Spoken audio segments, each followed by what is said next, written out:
안녕하세요. 방 꾸며주는 언니 방꾸언니입니다. 오늘은 구독자님들께서 궁금해하셨던 부분들을 좀 추려서 Q&A 방식으로 해서 답변 드리는 걸로 시간 가질게요.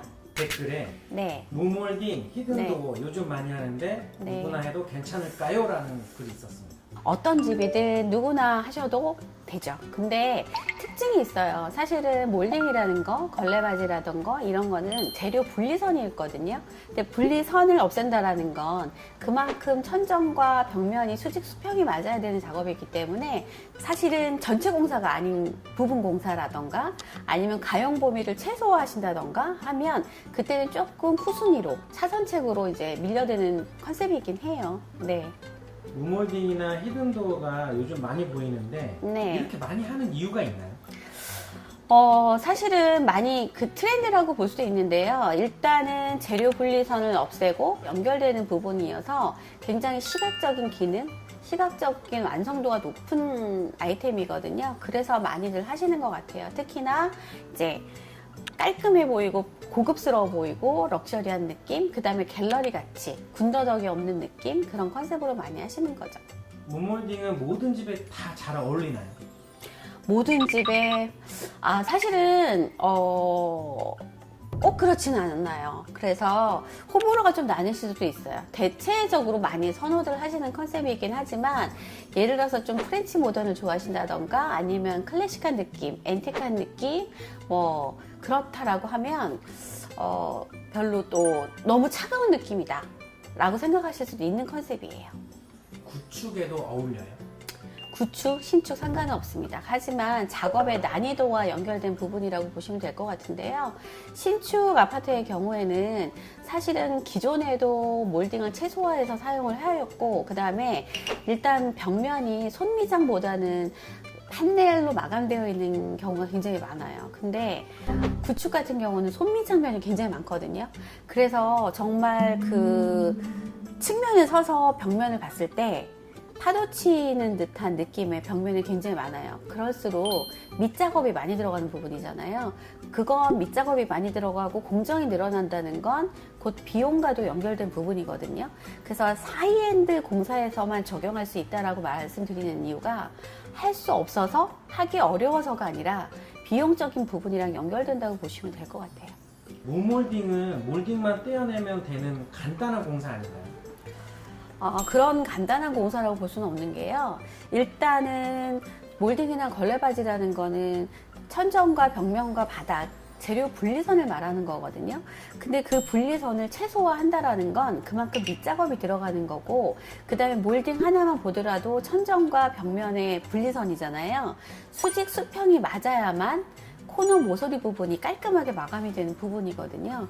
그래서 몰딩을 떼었을 때 그냥 마이너스 되어 있는 부분도 있고 파도 타는 부분도 있고 갈아내야 되는 부분도 있고 여러 가지 다양한 수가 발생이 돼요.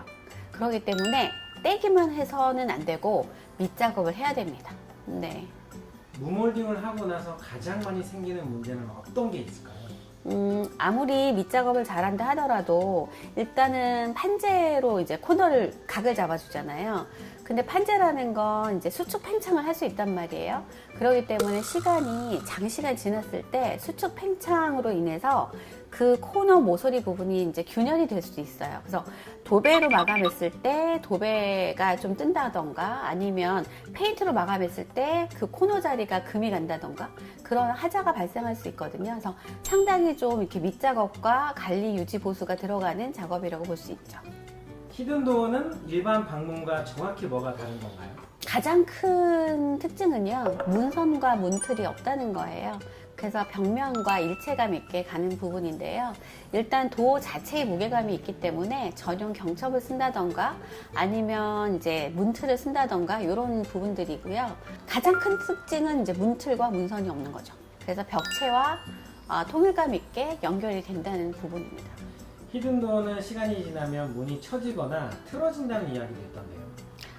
히든도어라고 해서 당연히 처지거나 흔하거나 이런 현상은 아니고요. 아무래도 일반 문틀랑은 다르게 사용해야 될 경첩이 좀 달라요. 히든도어 전용 경첩을 사용한다던가 아니면 문틀 고정이 약해졌을 때 발생할 수 있는 현상이고요. 히든도어라고 해서 발생하는 건 아니기 때문에 전용 경첩을 써준다거나 아니면 문틀 고정을 견고하게 해줬을 때는 문제가 없습니다. 네. 무 걸레 바지도 같이 하면 더 깔끔하잖아요. 네. 실생활에서는 어떤가요? 사실 실생활에서는 걸레바지가 없다라는 거는 시각적인 기능으로는 우수하나 사실 저희가 일반 실생활에서는 청소기도 돌리고요. 요즘에 로봇 청소기도 많이 쓰시잖아요. 로봇 청소기를 쓴다던가 아이가 어리다거나 아니면 반려견을 키우신다거나 하실 경우에는 일반 오염이나 아니면은 스크래치나 이런 것들이 좀 약해질 수 있어요. 그래서 아주 문선보다도 얇은 그 걸레바지를 써준다거나 아니면 차라리 마이너스 걸레바지를 한다던가 이런 경우가 더 사용하시면서 관리 유지 보수는 편하실 수 있어요. 전문가 입장에서 네. 무 몰딩이나 히든도어를 말리고 싶은 집도 있을까요? 사실은 워낙 무몰딩이나 아니면 무걸레 바지라는 게 시각적인 기능이 우수한 아이템이기 때문에 말릴 이유는 없어요. 하지만 공사를 계획하실 때 가용 범위에 맞추실 수 있잖아요. 가용 범위에 맞춰야 되거든요. 그러다 보면 아주 기초공사, 중요한 기초공사, 샤시 교체라던가 이런 확장공사라던가 이런 도배 바닥, 수장공사, 기본공사를 제외한다라고 했을 때 비용, 가용 범위를 어떻게 두느냐에 따라서 추천하거나 차선책으로 두는 경우가 있는 거죠.